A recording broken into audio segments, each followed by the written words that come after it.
You know the feeling. Payday hits and the money's immediately out the door. Bills, gas, groceries, maybe even a little Friday night takeout to celebrate. And just like that, poof, your bank account's almost empty again. That's living paycheck to paycheck. It means you're always counting down to the next payday, never getting ahead, and never having enough to save. It isn't just frustrating, it's exhausting. But the good news, you don't have to stay stuck. Let's talk about how to break the paycheck to paycheck cycle so you can stop scraping by and start getting ahead. And stick around for the last tip because that's the one that will really get you moving. First things first, you need a budget. Because if you've been living paycheck to paycheck, you can't afford not to know where your money's going. So, meet the zero-based budget.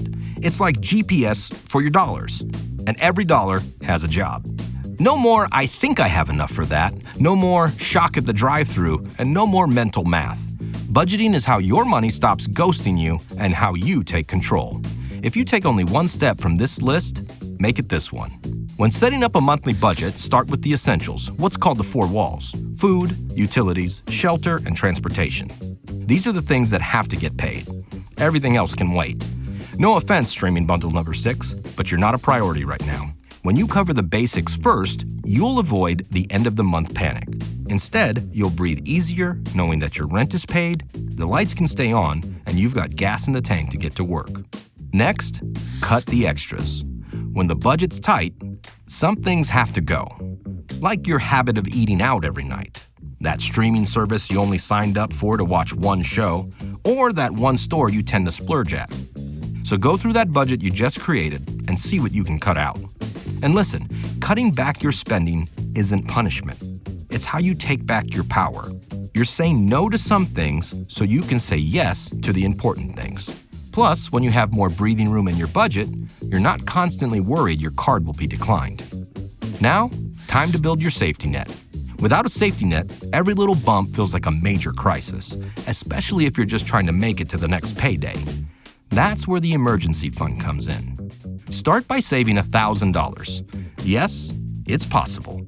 Once you've cut back some expenses like we just talked about, you'll free up more money to put away every month. And the sooner you build your emergency fund, the sooner you'll start sleeping like a baby.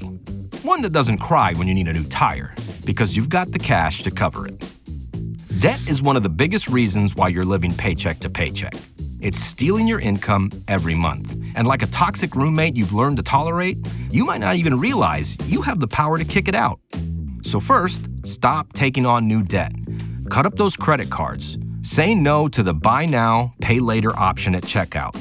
Now, if you've been relying on debt to make ends meet, go back to our earlier tips about starting with the basics and cutting expenses, because you won't get ahead if you're constantly paying for the past.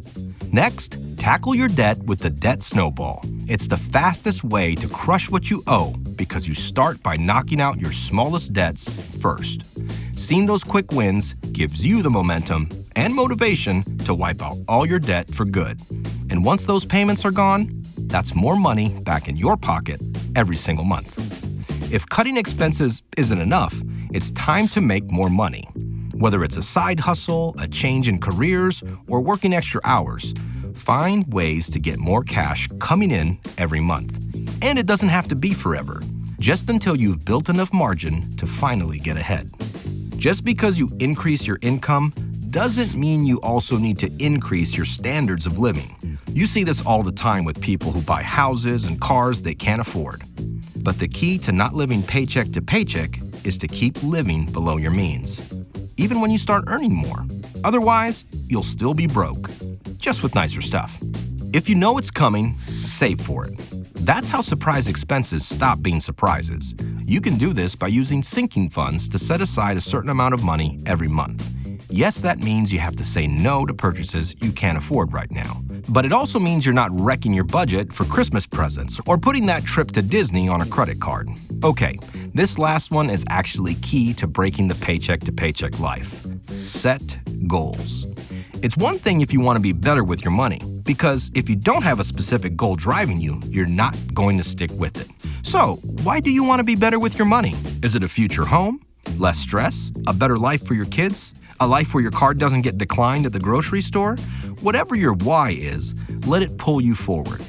especially on the hard days. You don't have to stay stuck. You can break the paycheck-to-paycheck cycle. Start by giving every dollar a job, cutting spending where you can, and finding ways to boost your income.